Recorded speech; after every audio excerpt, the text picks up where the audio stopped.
Eurozone bond yields dipped today, pulling back slightly from recent highs as expectations of a June rate cut by the ECB held firm. Welcome to Market Insight, I'm Ramzan Karmali. ECB policymakers continue to line up behind a June interest rate reduction, but markets now see just 3 cuts this year. That's a big retreat from 2 months ago, when between 4 and 5 moves were expected. That is in contrast to the United States, where the Federal Reserve is re-evaluating the need for interest rate cuts this year in the face of resilient economic data and ongoing strength in the labour market. Well, to help analyse all of that, I'm joined by Sean Reuters, Senior Economist and Strategist for Vanguard.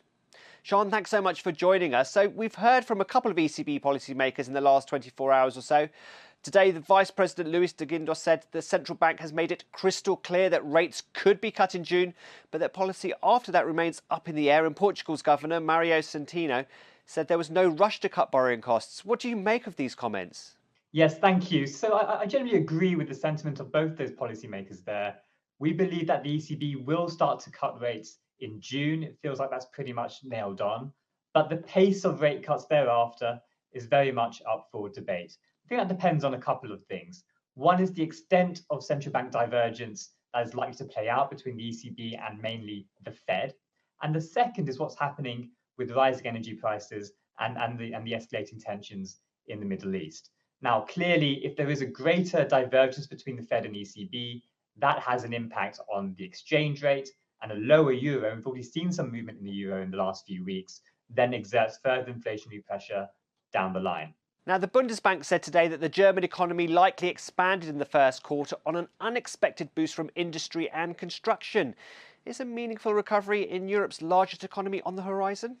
Yes, so clearly Germany has been struggling over the past couple of years as they try and reorient their economy away from the cheap gas that they had from Russia in the past. Now, we've seen tentative indicators that activity is starting to bottom out, and we're going to expect a slight recovery for the rest of this year. That said, we do think growth will remain muted given that structural headwind of a challenging energy industrial environment. Now, looking at the UK, and inflation is coming down, perhaps not as fast as some economists had hoped for. So do we still think the Bank of England will be cutting rates this summer? Yes, so the inflation data has really been mixed since the start of the year. I mean, we did have that slightly hotter than expected print yesterday. That was driven by services inflation coming in slightly higher than expected. But the January and February data came in below expectations. So broadly speaking, the data is pretty much on track. In our view, the Bank of England will start to cut rates probably around August and then deliver a series of rate cuts thereafter to end the year maybe 100 basis points or so lower than the current level of 5.25%. Now, looking at the US, the Fed doesn't look in any hurry to cut rates. Is that a fair analysis?